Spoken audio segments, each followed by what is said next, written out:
এইখানে জামাতের রাজনীতি যত শক্তিশালী হবে, এইখানে আওয়ামী লীগের ফেরার ব্যাক করার সম্ভাবনা তত প্রকট হবে। তফসিল অনুযায়ী যে 26-এ যে নির্বাচন হলো, এই নির্বাচনে যদি বিএনপি ছাড়া অন্য কারো হাতে ক্ষমতা যেত, বাংলাদেশে গৃহযুদ্ধ শুরু হতো, বাংলাদেশ স্বাধীনতা সার্বভৌমত্ব হুমকির মধ্যে পড়তো। শুধু শিক্ষিত মানুষ, বেশি বিস্তারিত বলবো না, দুটো এক্সাম্পল দিয়ে বলতে চাই। ভেনেজুয়েলার প্রেসিডেন্টকে তুলে নিয়ে গেছে, কি হয়েছে? কোন বিশ্বের দেশ কি করছে?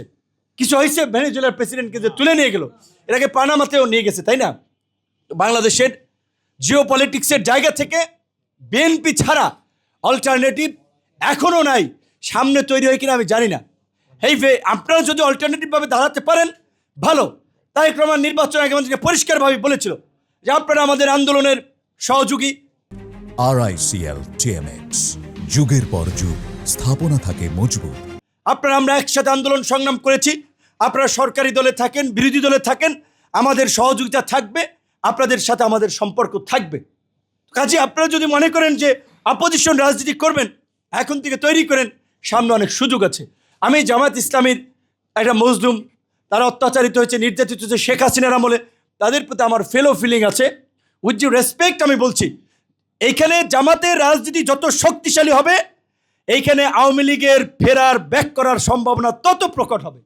কারণ জামাতের অবস্থান বিবেচনায় আওয়ামী লীগ ইন্টারন্যাশনালি এটাকে ইস্যু করে, এটাকে সেল করে রাজনীতিতে কাম ব্যাক করার চেষ্টা করবে।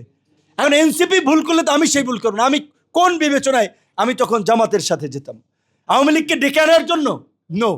কাজী এইটুকু আমরা বলবো যে নেতৃত্বের প্রতি আস্থা রাখেন, আস্থা থাকতে হবে। আমরা অনেক উত্থান পতন, চড়াই উচ্চাই পরিস্থিতির মধ্যে দিয়ে গিয়েছি, কিন্তু ছোটোখাটো সাকসেস হলেও আমরা এখন কিছুটা হলেও সাকসেস হয়েছি, যে একটা জায়গায় এসে দাঁড়িয়েছি। কিন্তু অনেকে ভিডিও বানিয়ে বক্তব্য দিয়ে আমাদের রাজনীতি শেষ করে দেওয়ার হুমকি দিয়েছে, ফু মেরে উড়িয়ে দেবে, এই সেই কত হরেক রকমের কথা। এই যে একটা প্রপাগান্ডা বাহিনী অনলাইনের, যে আমরা দেশে থেকে জীবন দিয়ে হাত ভেঙে পা ভেঙে রাজনীতি করি, আর তারা ভিন দেশে নিরাপদে থেকে আপনার রিফিউজি স্ট্যাটাসে মাসে মাসে ভাতা নিয়ে তারা এইখানে আপনার অমুকের চরিত্রের সার্টিফাই করবে, অমুকে গণতন্ত্রের দেশপ্রেমিক, অমুকে ভালো মানুষ, অমুকে দালাল, অমুকেতেই। মানুষ এত বোকা না। কাজী সেই জায়গা থেকে আমি এটুকু বলবো, বিভ্রান্তিতে হতাশ হবেন না। আমি যদি একটা এক্সাম্পল আপনাদেরকে বলি, যে আমার ফেসবুকে 2.2 মিলিয়ন ফলোয়ার। এই নির্বাচনে আমরা বিএনপির সাথে অ্যালায়েন্স করেছি, প্রায় 1% মতো ভোট পেয়েছি। যদিও আমরা তো সব জায়গায় বিএনপিকেই সমর্থন দিয়েছি, আমাদের অন্য অন্য জায়গায় প্রার্থীরা দু এক জায়গায় দাঁড়াইছে, তাও বিএনপিকেই সাপোর্ট করছে, বিএনপির নেতৃবৃন্দ সমঝোতা করে নির্বাচন করছে।